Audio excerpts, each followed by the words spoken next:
ഗണേഷ് കുമാറിനെതിരെ ഭാര്യ ബിന്ദു മേനോൻ ഉന്നയിച്ച ഗുരുതരാരോപണങ്ങൾക്ക് പിന്നാലെ മന്ത്രിയുടെ രാജി ആവശ്യം ശക്തമാക്കി പ്രതിപക്ഷം.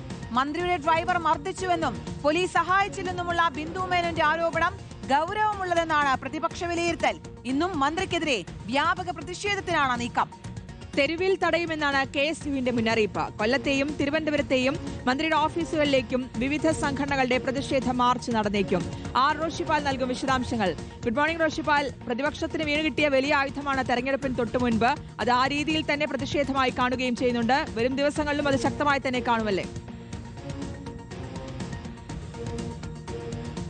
തീർച്ചയായും പ്രതിപക്ഷം ഇത് ആയുധമാക്കി സർക്കാരിനെതിരെ, പ്രത്യേകിച്ച് പോലീസിനെതിരെ കൂടെ ആയുധമാക്കാനുള്ള തീരുമാനമെടുത്തിട്ടുണ്ട്. കാരണം ഇതിൽ ഗണേഷ് കുമാറിന്റെ ഭാര്യ ബിന്ദു മേനോൻ ആദ്യം പോലീസിൽ 112ൽ പരാതി വിളിച്ചു പറഞ്ഞപ്പോൾ അവിടെ എത്തിയ പോലീസ് ഒരു സഹായം ചെയ്തില്ല എന്ന പ്രധാനപ്പെട്ട ഒരു ആരോപണമുണ്ട്.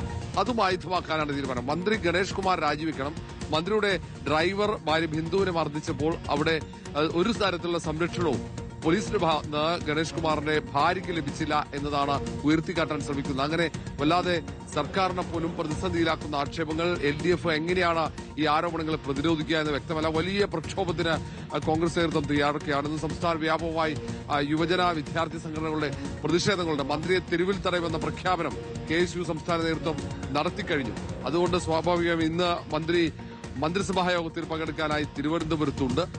മുഖ്യമന്ത്രിയുമായി സംസാരിക്കാനുള്ള സാധ്യതയുണ്ട്. ഈ വിഷയത്തെക്കുറിച്ച് ഇന്നലെ തന്നെ ടെലിഫോണിൽ സംസാരിച്ചു എന്ന ചില സൂചനകൾ കൂടി പുറത്തു വന്നിട്ടുണ്ട്.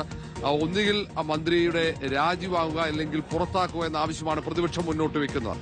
കാരണം ഇതിൽ ബിന്ദുവിനെ മർദ്ദിച്ചു, കയ്യേറ്റം ചെയ്തു എന്ന ആരോപണം നിലനിൽക്കുന്ന സാഹചര്യത്തിലാണ്, മോശമായ സാഹചര്യത്തിൽ കണ്ടു എന്ന ബിന്ദുവിന്റെ ആരോപണത്തിനപ്പുറത്തേക്ക് കയ്യേറ്റം ചെയ്തു എന്ന അതീവ ഗുരുതരമായ ആരോപണം ഉള്ള സാഹചര്യത്തിൽ കൂടിയാണ് ഇങ്ങനെ പ്രതിപക്ഷം അത് ആയുധമാക്കി മുന്നോട്ട് പോകാനുള്ള തീരുമാനം എടുത്തിരിക്കുന്നത്. റോഷിപാലാണ് വിശദാംശങ്ങൾ നൽകിയത്. KP ഗണേഷ് കുമാറിനെതിരെ ഉയർന്ന ആരോപണത്തിന്റെ നിജസ്ഥിതി പരിശോധിക്കാൻ ഒരുങ്ങുകയാണ് CPIM. ഗണേഷ് കുമാറിന് പറയാനുള്ളത് കൂടി കേട്ട ശേഷം മാത്രമാകും അന്തിമ നിലപാട് സ്വീകരിക്കുക. ആരോപണത്തിന് പിന്നിൽ മറ്റു ലക്ഷ്യങ്ങൾ ഉണ്ടോ എന്നും പരിശോധിക്കും. നേതാക്കൾ ഗണേഷുമായി സംസാരിച്ചേക്കും. റഹീസ് റഷീദുണ്ട് വിശദാംശങ്ങളുമായി. റഹീസ്, തെരഞ്ഞെടുപ്പ് അടുത്തിരിക്കെ അപ്രതീക്ഷിതമായി മുഖത്തേറ്റ ഒരു തിരിച്ചടിയാണ്. അതിൽ മുഖം നഷ്ടപ്പെടുമോ എന്നൊരു ആശങ്ക CPIM-നുണ്ട്, LDF-നുണ്ട്.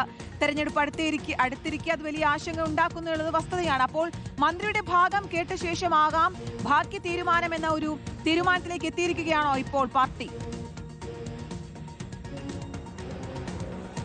ഗുഡ് മോർണിംഗ് ശ്രുതി, കീർത്തന. ഒരു വിവാദം ഉയരുന്നതിന് തൊട്ടു പിന്നാലെ തന്നെ ഒരു നടപടിയെക്കുറിച്ച് ആലോചിക്കേണ്ടതില്ല എന്ന തീരുമാനത്തിലാണ് CPIM-ഉം LDF-ഉം ഉള്ളത്. അതിന് അവർ പറയുന്ന രണ്ട് കാരണങ്ങളാണ്.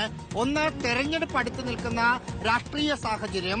പത്തനാപുരത്തെ LDF സ്ഥാനാർത്ഥിയാണ് KP ഗണേഷ് കുമാർ. അതിനു പിന്നിൽ ഏതെങ്കിലും തരത്തിലുള്ള രാഷ്ട്രീയമുണ്ടോ എന്ന കാര്യം പരിശോധിക്കണം. മറ്റൊന്ന്, ഇത് ഭാര്യയും ഭർത്താവും തമ്മിലുള്ള പ്രശ്നമാണ്. അതിൽ കുടുംബപരമായ എന്തെങ്കിലും കാര്യങ്ങൾ അവർ തമ്മിലുള്ള അകൽച്ചയുടെയൊക്കെ ഭാഗമായി പറയുന്ന കാര്യങ്ങളാണോ എന്നതും കൂടി നോക്കണം. ഇത് രണ്ടും അറിയണമെങ്കിൽ ഗണേഷ് കുമാറിന് പറയാനുള്ള ഭാഗം കേൾക്കണം. അത് ഇന്നലെ വൈകിട്ട് ചില നേതാക്കൾ ഗണേഷ് കുമാറുമായി സംസാരിച്ചിരുന്നു.